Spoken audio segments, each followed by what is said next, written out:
appropriate time to upload, then it won't be for another week. So here goes, because this is rather important. As everyone continues to speak about our two hot topics right now, which is Peter Strzok getting fired, finally, from the FBI. Side note, treason and the consequences of are more than just being fired, okay? And then there's the Omarosa story, which I'll get to that in a second. First, let's talk about Peter Strzok. Okay, so I find it fascinating that nobody, and I mean really like nobody I've listened to, and I keep YouTube on backdrop listening, nobody's talking about what I happen to believe is really the most important part of his involvement here, and it's just completely ignored. It's being completely ignored, and that is his participation, his active participation in what became the Clinton cover-up. He was one of the investigators in the FBI who were asking her questions, you know, before Comey came out and said that no reasonable prosecutor would prosecute her. And, you know, before Lynch went and had that little private meeting on the tarmac with Bill Clinton, you know, all those things that nobody wants to talk about. I am still very pissed off personally that is just being completely ignored. Because that was monumental. You know, because again, everything that Hillary Clinton was doing, it wasn't just about her wanting to win the election. It was because she was getting buku money from a lot of people, foreign people that were buying stake in policy and things that were supposed to come down the pike if she became the president.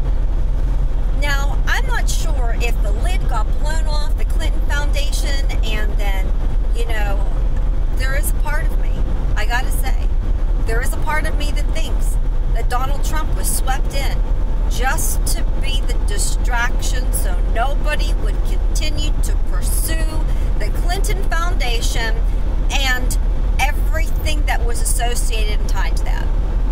I have to say it. Part of me believes it. Could be true. It could be true.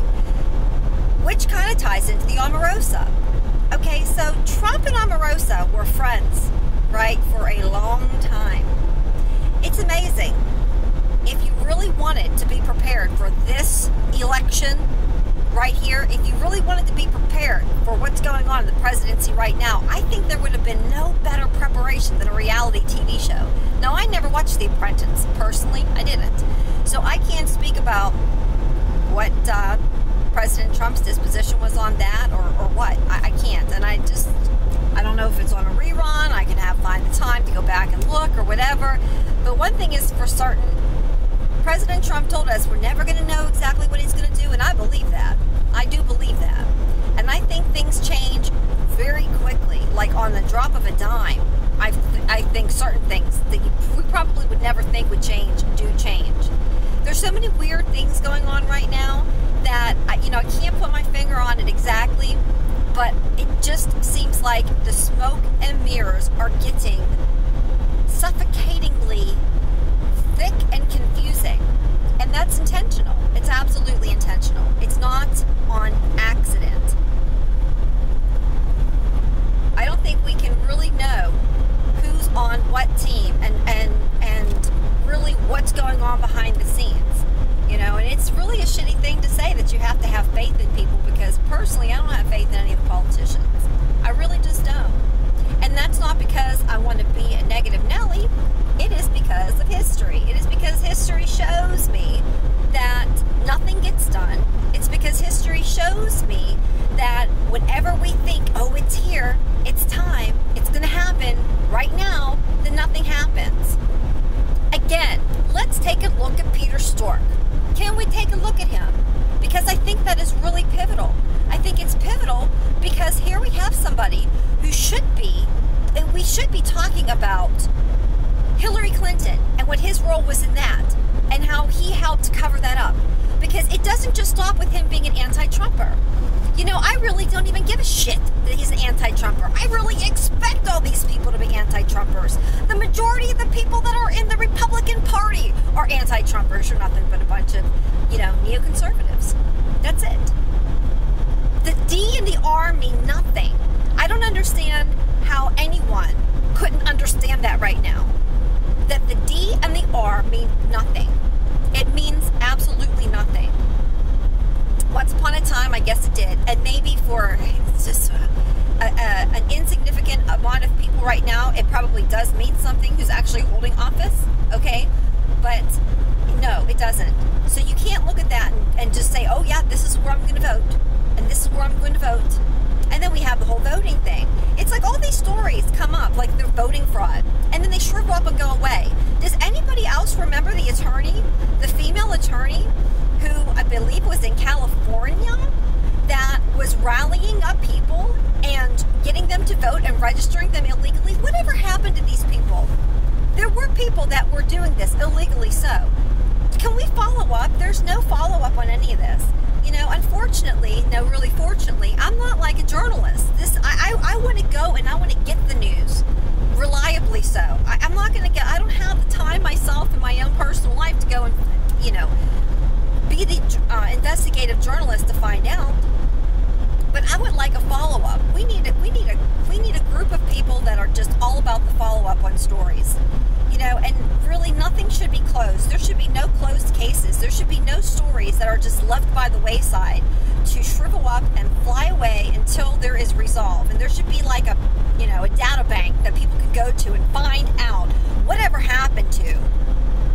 Blah, blah, blah, blah. You know, like whatever happened to. There's so many. All these stories, like every single sexual allegation that came against President Trump. Whatever happened to them? Specifically, once upon a time, everybody in the mainstream media news was so willing to talk about every single detail of that. And then all of a sudden, it's like it never happened. Well, I happen to think it's kind of important. It's very important. And one of two things are going to happen. It's going to be determined that it happened, and then there's going to be action taken, appropriately so, or it's going to be determined that it didn't happen, and then action will be taken appropriately so. You can't go and accuse people of things. Case in point, Omarosa, she's coming out with this book now. She's accusing President Trump of saying these things and being racist. I think that's kind of rather slanderous. It is. It's slanderous to accuse somebody of being a racist, especially today, because if you are said to have done anything, to do anything against certain classes of people, not everybody, because we know it's not okay to be white, this is what we've been basically told, then you are going to face serious negative consequences in your, you know, social life, in your professional life, and everything else.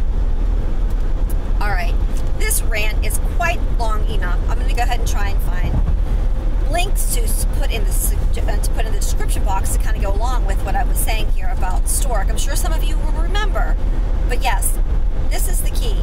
Strzok is not just about an anti-Trumper. He was in part covering up for Hillary Clinton, and it should be talked about more than it is, or at least